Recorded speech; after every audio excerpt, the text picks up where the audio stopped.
Cash call, everybody. Back again this week. Great to see you. We had a bunch of people in here. Michael Foster, you guys are great. Learn so much each week. Thank you, Michael Foster. That's why we do it, just so that you people get some value.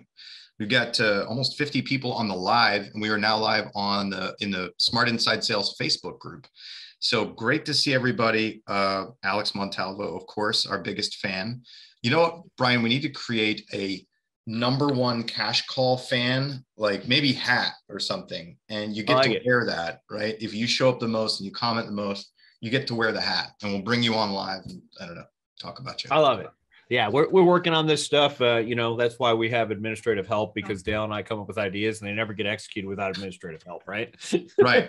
Yeah. Alex wants merch. I was doing the Follow-Up Boss webinar today. For those of you who don't know, our Conversion University is licensed by Follow-Up Boss. So if any of you Follow-Up Boss users, you have access to the video portion of our Conversion University course within Follow-Up Boss. Anyway, I was making the joke doing a live webinar today is I need a I Love Dale shirt, right? Maybe we should do an I Love Dale and an I Love Brian shirt. And then we could see who, it's like left Twix and right Twix. And I don't know. I don't know how I feel if I'm going to lose. So you're a pretty competitive kind of guy. And you better get to selling then, bro. You know what I mean? Because I'll be selling. I hear you. Thanks, Chris. I appreciate that. All right, we got one team, Dale, and that's okay. Chris McDonough. There we go. Chris, you get free training for life. Thank you, Chris. I appreciate that. So anyway, today I have an amazing call that I want to play. And you know what's funny is this is from Lori Harris, who started out as a client of ours, and Lori is now a trainer in training with my company to teach other people because she's fantastic. And you're going to hear some of the fantasticness here in this call. And we're also going to have some learning opportunities by listening to this. Nice. What about you, Brian? You got anything we're going to listen to today? I do, assuming that we have time, because, sometimes we get carried away and there's a lot of enough meat on one bone not to bring in a second one, but I absolutely do. And my call's not the best. There's plenty of learning opportunity, and I love that, but it's not what I'm going to brag about, that's for sure. But there's, and there's opportunities to learn once people do stuff extremely well, and then there's opportunities when maybe not so much. Yep. So, all right, so let's jump in here, and obviously I'll start and stop as we're hearing things that I want to teach. Hello. Hello, Stephen. This is Laurie with the Schmitz & Smith Real Estate Group in Austin. How are you? So she did, textbook opening, right? Assumptive, used the name, knew who it was, announced who she was, and she's using a salutation, which is, I guess, how's your day? Great, thank you. Great. Well, I wanted to thank you for registering on our website recently to look at some listings in Austin. I was wondering if you were planning on buying something in the area soon, or were you just window shopping? There we go. So that's our classic entry. It's the one I know that you use as well, Brian. Executed perfectly. Love it. It's nice to hear someone say the script exactly. One of the things I'm going to point out during my call is learn the freaking intro script. And sorry, I got a little fired up as I was listening to some calls today. But yeah, there are certain things, Dale and I don't have you memorize 100 scripts. Learn the friggin' intro script. No, you know what kills me too? It's like when sometimes people, when they don't know us and they're like, oh, hey, we're considering doing training with your company, but if we sign up with you, do we get scripts? And I'm like, listen, scripts are like the training wheels that you stick on your bike, okay? Go to the internet and find scripts. Go get those. What we do is we take you way beyond the script. My point is, yes, do we give them scripts? Of course we do. You and I, we give them, but it's so much more about like pieces of script, right? Like it's the intro, or it's a specific execution around a technique, or it's a wrap-up script or a button-up script, as you call it, right? It's not like a page of dialogue. Yeah. And I've got those. I've got them saved on my computer. And the last time I used them, I don't know, because they don't work. And let me explain why. Because the buyer, the seller, the potential client, whatever you want to call it, they didn't get the other side of the script. Like you guys have seen movies, you've seen television shows. Like, can you imagine one person has the script and the other person is just guessing? That's how we act. Like, oh, which one of these 73 things do I got to say? That doesn't work. So, and here's an interesting thing. And, this is a huge thing with me. I'm a big communication guy. We talked about this at the YLOPO conference that Dale and I were at. But here's the thing, 93% of communication is not the words you say. Now, granted, cash call, we talk a lot about the words you say, but it's not just that. So focus on how you're delivering that thing, not just what the words are. So. Yeah, absolutely. Hold on 1 second here. Okay, there we go. Close the door. Sorry, kids are coming home from school now. All right, so let's jump back in here and we are going to continue listening to this. So she executed the entry really well. To be honest with you, I'm just window shopping. I graduated from down there, and we're getting ready. We're retiring here soon. I was just sort of looking to see what's down there. Okay, now he just gave us basically window shopping, that he graduated here, which is a personal thing we should jump on and use or can use, right? They're thinking of retiring, another opportunity for rapport building, right? That's a life event that we can jump on. And then he basically is kind of closing us out, right? And so let's keep listening to this. I think, keep listening. I'll reiterate the missed opportunity. Anyway, it's really preliminary at this point, but I appreciate you following up and giving me your number. And if we do something, I'll give you a call. That's close number one. So he just closed her to get off the phone, right? Hopefully everybody recognizes that, Brian, is that this lead just closed her to get off the phone. Yeah, clearly she didn't take it because the call goes a lot longer. Well, she did not take it, but that's close number one. But okay, but this is very preliminary at this point. We're not, my wife is retiring this year, so we'll probably make a decision in the next 12 to a couple of months. A couple of years. But I appreciate the call. And there's close number two, right? And she really hasn't interjected yet. She just gave a word in the middle there. And thank you very much. Okay, absolutely. Well, because you registered, that means that I'm going to be sending you listings that look similar to the ones you already saw. Is that something you'd be interested in receiving emails from me? Now, here's what we've heard so far. She stuck the entry, got a great introduction. He proceeded to give her a story objection, which is what I call that, right? Yeah, we're looking there. We graduated there and we'll be retiring, but not in the near future. And then closed her out. Thanks for the call and we'll follow up with you, right? Or whatever. Closed her once, closed her twice. Now, when she comes back in, she's moving really kind of toward the end of the conversation with, I'm going to send you properties.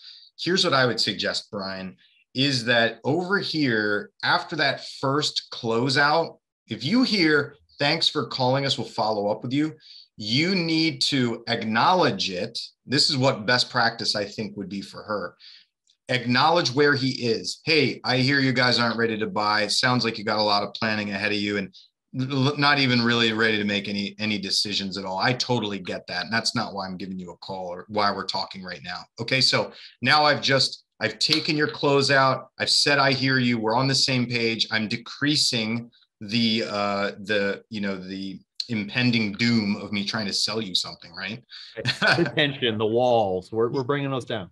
Yeah, exactly. Bringing down the walls. And then I'm going to move into the discovery faster. And I'll probably actually do some rapport first. Like pick one of those pieces you heard that they graduated from here. Hey, you graduated from here. What year? And what was your major? What did you study? Or what school did you go to? Or, hey, we're retiring soon. Oh, wow. You know what? Listen, I hear you're not doing anything, not even ready. No problem. What are you guys retiring from? What kind of industry? And what do you do for work, right? Go to rapport. Right. And, and here's another question. Obviously, they don't live in Austin. Like that was very clear to me. So, it sounds like you maybe want to come back and retire in Austin. Out of curiosity, where do you live now? Yeah. All we're doing, and Dale's talked about this a lot. It's one of the things that I picked up, and, I learned stuff from Dale, by the way. He's a sharp guy, but, going to those current tense questions. And I picked that up from Dale. It's like, hey, if I can get them to talk about today, about now, they'll talk about it. Why? Because everybody's favorite subject is themselves. So I love that. Hey, I completely understand. It sounds like maybe you're considering that. Where do you live now? Oh, okay. Yeah. So we can start getting that going and moving them to a conversation where they're not like, oh, I want to get off the phone. I want to get off the phone. This person's going to sell me something. Oh, this is an interesting person. We're having an interesting conversation. Yeah, absolutely. So I'll just give you an idea of what happens. She does, and this is a pattern I've seen before with some salespeople. So everybody listening, what we heard is where she gets rejected, she sounds like she's going to close out the call with a, hey, we'll be sending you properties. Let me know if you see anything. And then she went back to discovery and asked kind of a discovery question and re-engaged the guy. And then that's why the call was so long. The call was, what was it? It was like almost 5-minute call. And so she does get back into the discovery. Now, I've seen some salespeople that have that process where it sounds like they're going to end and then they get back into the discovery and they continue the conversation. And usually it works for them. Here's the issue that I've seen with that, everybody listening, is that for most people, if I don't want to talk to you, and I want to end the call and you make it sound like we're ending the conversation, it becomes more difficult for you to re-engage the conversation usually, right? Great. So I don't think, as a best practice, it's not something that I think is a good way to go about it. If it works for you, well, first of all, right, Brian, my disclaimer is, if what you're doing works, don't listen to me. If you want to improve what you're doing or you want better results, then try what I'm suggesting or what we suggest. Test it. Yeah. Test it out. But if that's your kind of process where you're closing out based on an objection and then you try to revive it, I don't see that working out as often. I don't either. And I want to add another point. This is something that we do, and I believe it comes out of fear or out of respect or out of a place that the way that we've been taught to converse with people. But I want you guys to think about being in control of your phone calls. And I think it's an important part. And when I play my call, that's one of the things that I noted as I took notes on it, is I felt like the agent lost control. Here's what we don't want to do. Is it okay if I send you emails? Guess what? I can say no to that. So do this instead. Hey, based on the criteria that you've given me, and hopefully I've done some discovery to figure out what that criteria is, I'm going to set up an email thing because obviously you guys are a year to 2 years out. And, it's great to keep up on the market. And, every once in a while when new stuff hits the market, it'll show up in your email. I never asked them that. Here's the thing. If they don't want that, you know what they're going to tell me? Please don't do that. But if I say to them, is it okay? They can say no. And now I'm screwed because what am I going to do? Send it to them anyway? Or now I have to overcome an objection. So don't create an objection where one doesn't exist. Assume that everything that you have to offer for this person is something that they want. If they don't want it, they'll tell you. Yep, absolutely. Here's the other thing that happened in this call, just to close this out, is that she did ask, when are you guys going to be coming into Austin next, right? They sell in Austin. And so she asked, hey, can we meet when you come to town? My point was, after listening to this, is get onto a Zoom. So he uses the wife as an excuse. Oh, well, my wife, I got to answer to her and we're not ready yet and blah, blah, blah. Get them on a Zoom call now. Get onto a Zoom call and talk about the areas of, let's do a virtual tour of Austin, and I can update you on what's changed since you guys, graduated from here back in whenever the hell that was, right? Do it now before you wait for them to come to town. Yeah. And I love that because what are they going to be doing? Like if I were to go back, I went to school in Colorado Springs. I can tell you, I won't tell you what year I graduated. I don't want to feel that old, but I can tell you right now, if I went back to Colorado Springs today, it's a completely different place. And so someone telling me, hey, this wasn't here and this grew up. And all of a sudden it's interesting to me because I'm talking about, when I was here, none of this. And guess what? We're not talking about real estate anymore. We're talking about rapport and we're building. And, I was doing a webinar the other day with somebody and I can't get over this enough. The only thing we have left, in my opinion, in 2022 is building relationships. Everything else is gone from real estate. Like the reason that we exist is to have relationships, because guess what? We can put a combo lockbox on the front door and they don't even need us. We have to build relationships. It's our absolute best value that we have in 2022. And let me add to that. So absolutely relationship. I think that's one of the key reasons that the giants haven't gotten rid of us yet. And I think that the other one is, for the same reason that you're a coach and I'm a coach, is that bespoke advice in the heat of the battle or in the heat of the moment with somebody who you have built that relationship with, right? Where they trust your opinion and experience and they can turn to you for advice. I think those are the two key things that have kept us from being knocked off out of this industry. We have a question from Samantha. When someone is, oops, it went away. Let me read this here in the chat. When someone's like, oh, I'm real busy right now, to close the conversation, I've had a lot of success with, before I let you go, insert discovery question here. Or when they try to close the conversation with thanks, I like to say my pleasure. So insert discovery question here.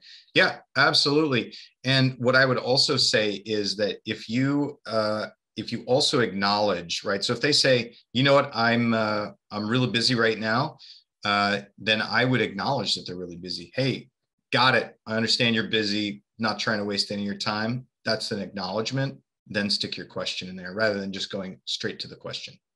Yeah. And here's the thing, like my rule is 3 push throughs. Like if somebody tells me 3 times I need to go, then I'm going to let them go because I want to respect them and not piss them off. Again, it's a relationship.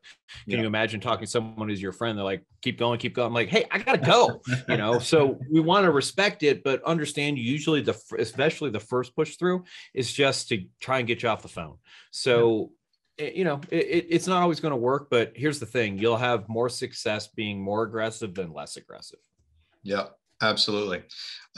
Great. So that's what I had for that call. And that was the advice that I had for them, for her there on that conversation. But it is really refreshing to be able to play some really critical parts that she executed really well.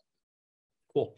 All right. Well, I'm ready to play my call. Again, it may not be the best one I've ever played, but there's plenty of opportunities to learn here. So we love bad calls. No bad calls. There we go. No dumb questions, right? All right. So once again, that didn't work. Uh-oh. I don't understand why my computer hates me, but Ivan, how are you? All right, there we go. I'm all right. How are you? Can you hear me okay? Yeah, I can hear you. Ah, there you are. Can you hear me? Okay. I can now. Yep. Okay. Well, look, I am driving, but I'm actually headed to my location right now. I'm almost there. And I'm looking at this property that Zillow had sent. Uh-huh. Hang on, because now realtor's trying to call me. Let me get this car parked, and I'm going to look this up. Okay, a couple of things that I want to say about this. You don't have to tell people what's going on. And I don't care that realtor.com calling you. I don't care your mom's calling your brother, sister, aunt, uncle. They don't care about that. Like, understand that you haven't even earned the right to have a conversation yet. So be careful giving up all this ambiguous information. So I don't know if you have any thoughts on that, Dale, but that was my big takeaway from that.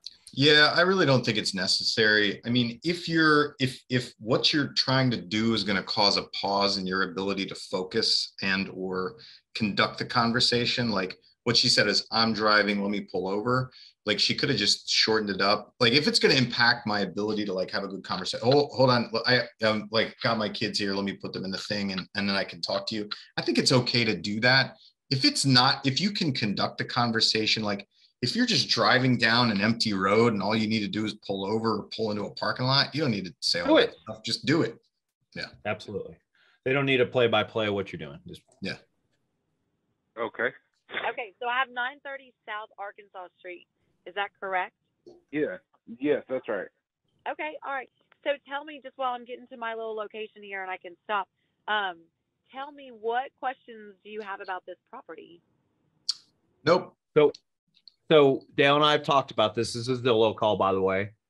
That's not the script. And that's, and I mentioned at the beginning that I'm frustrated with people not learning intro scripts. The intro script is, hey, this is Brian Curtis with Curtis Realty Group. I'm a local agent. By the way, if you're doing realtor.com and Zillow, homes.com portal leads, say you're a local agent. Why? Because they've talked to some other person and they don't know what call center they're in. I'm a local agent is a very powerful thing to say. Yes. Zillow said that you're interested in 123 Main Street. With that in mind, I have time available both today and tomorrow. Would either of those work well to go take a look at the property? Something to that effect. Set the freaking appointment on the front end. That's mostly what people want. If you ask people, do they have questions, and they really don't have any, then it becomes extremely awkward. So that's know your intro scripts. Now, to Dale's point, the earlier call, that was not a portal lead. That was some sort of website lead or lead follow-up. I'm not sure which it was. That's the script you use for that. So you need to have like 2 or 3 intro scripts memorized for the lead source. But once you've got that, that's really all you need to memorize. Yep. Exactly. And you know what, Brian, before you hit play, I just want to make sure that we reiterate for these people, for those who haven't heard this yet, the reason that we don't want her to ask, do you have questions, or what questions do you have about the property, is because a lot of times the agent can't answer the questions or doesn't know the information. And most of the time they just want to go see the damn property anyway. And that's what we want to do. And that's easier to do, right? So it's much easier to simply ask, hey, you're interested in this address? And she confirmed. You said, yes, great. When would you like to go see it? That's pretty much it. Watch what happens, and the exact thing that Dale said is about to happen. A lot, actually. Oh, shit. Okay. A lot. Like, just to rattle off a few, is it on a slab or is it on beams? Has it had a roof put on it recently? Does it have a fireplace? Does it have central heat and air? Stuff like that. All that information's on Zillow, by the way. Oh God! You know, and this agent's plane just caught on fire and it's headed to the trees. Yeah. Now I got to scramble. Set yourself up. And I wrote as I listened to this, take control of the call. And remember, the person who is asking the questions is the person who's in control. And so how do we gain control? Real simple. Be the person asking the questions. Ask the questions. But honestly, look, I'm about to pull it up. Boss, go ahead. I was going to say, yes, we ask questions, but not, do you have questions about this property? Not that question. Fair enough. Right. Ask a better question. Yeah, ask a better question. Ask a discovery question. Who, what, why, where, when, and how. Yeah. Because I'm looking at the price, and those are very valid questions you have. And I am not familiar with this property. I can't say that I have actually looked at it. So once again, I've basically shot myself in the foot. Nice. You're calling me to answer the questions, and I can't answer them for you. Like, I can tell you, me at the other end of this conversation would be, you know what, Susie? It's not her name. But you know what, Susie? I feels like I'm not talking to the right person. I'm going to reach out to the listing agent. I really appreciate your time today. Click. I might as well have called an offshore call center. Yes.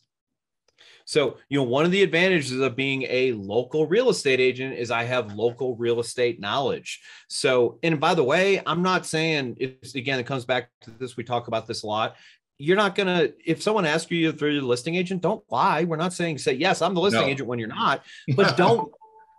But don't say I don't know anything. You know, there's a happy medium in between those 2 points, I guess is my right. Point. So, all right. Yeah. So before you do it, everybody listening, the whole point is when you say I don't have the answers to those questions, I've never seen the house, you're most likely not the listing agent. Okay. So Brian, just for purposes here, can we role play this? You be the guy.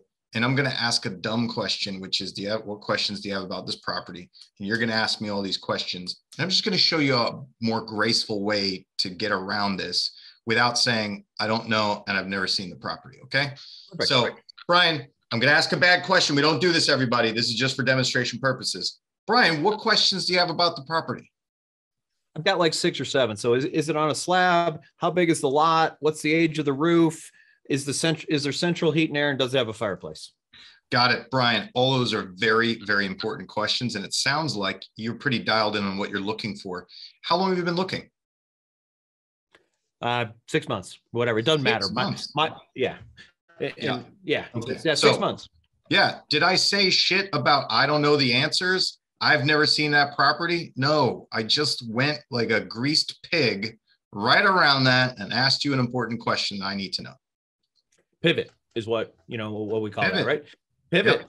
Here's the thing. If you can't answer a question, change the subject. Right.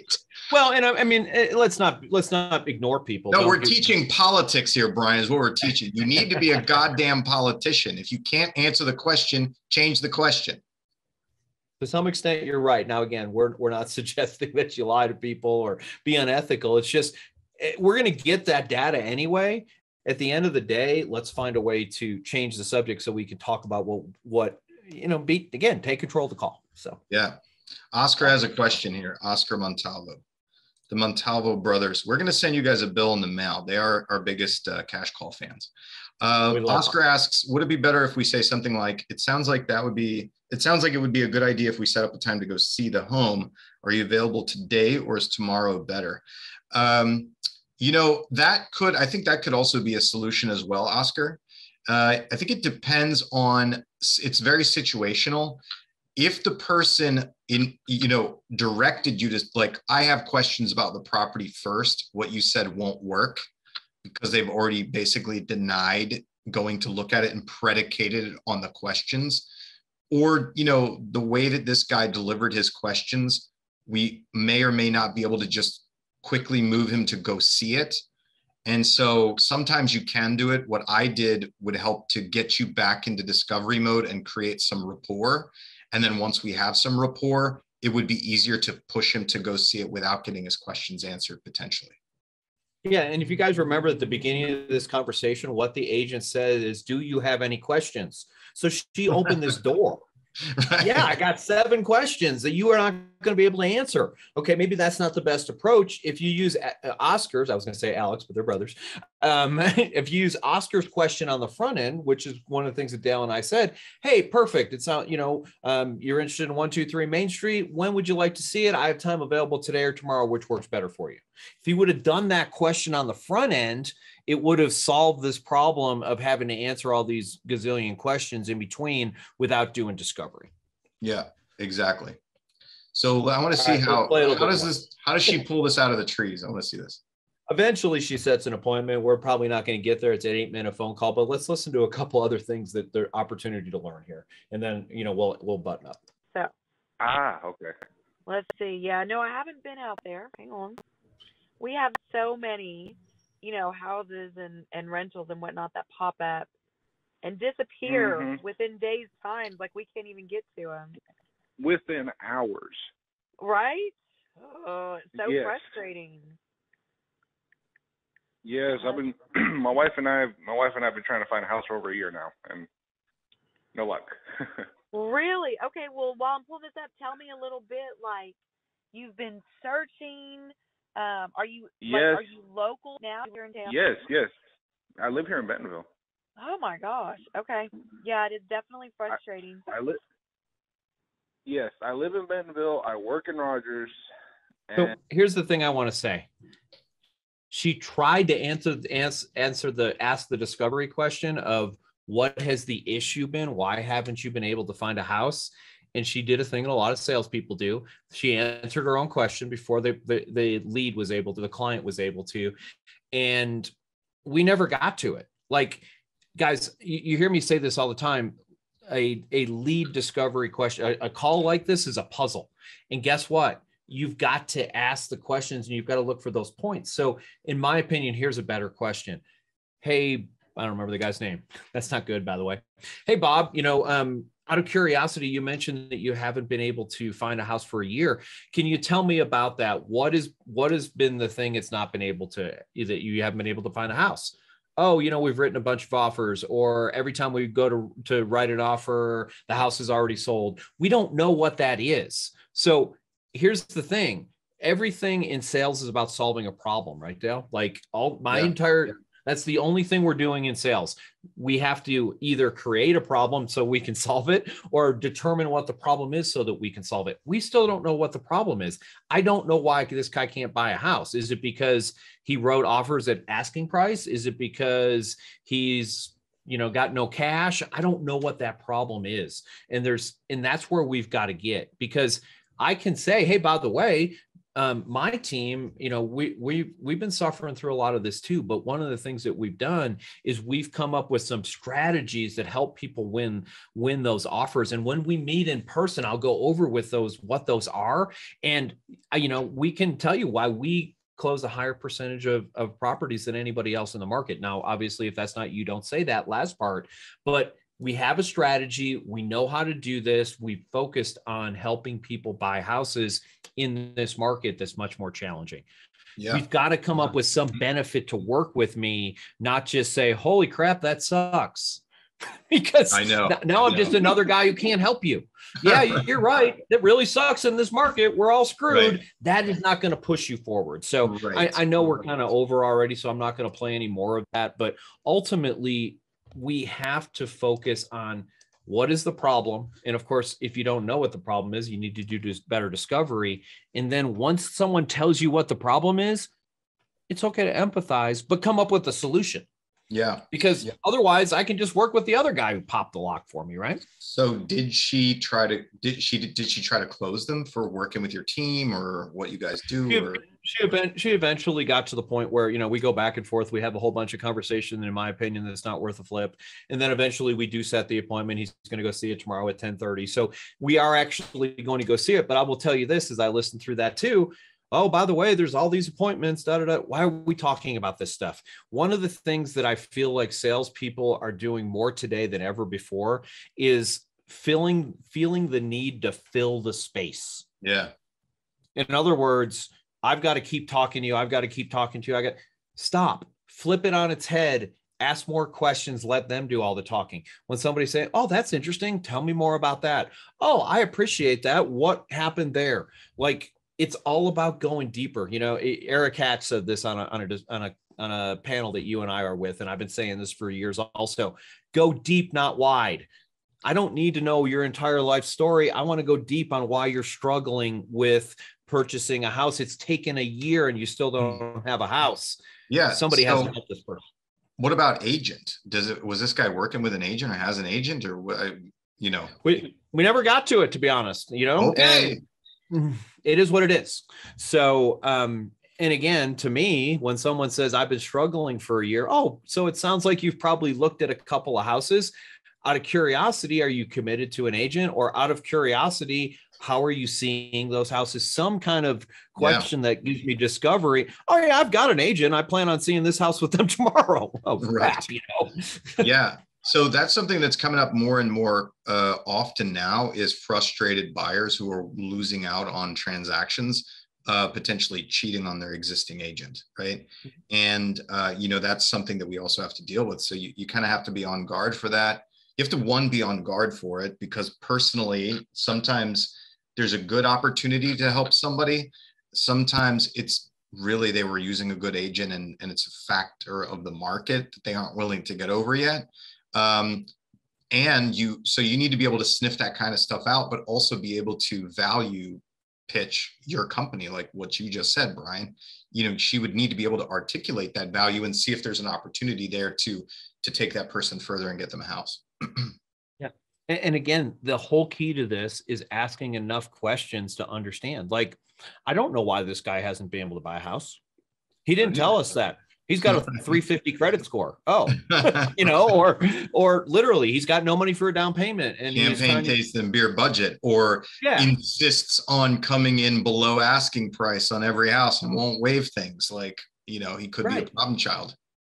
Yeah. And again, we can't, I can't fix people being ignorant of the, they're agreeing with how the process goes. But at the end of the day, I can educate them on, I love third-party stories, for example, and I'll give you this example and I'll kind of leave this as my final thought.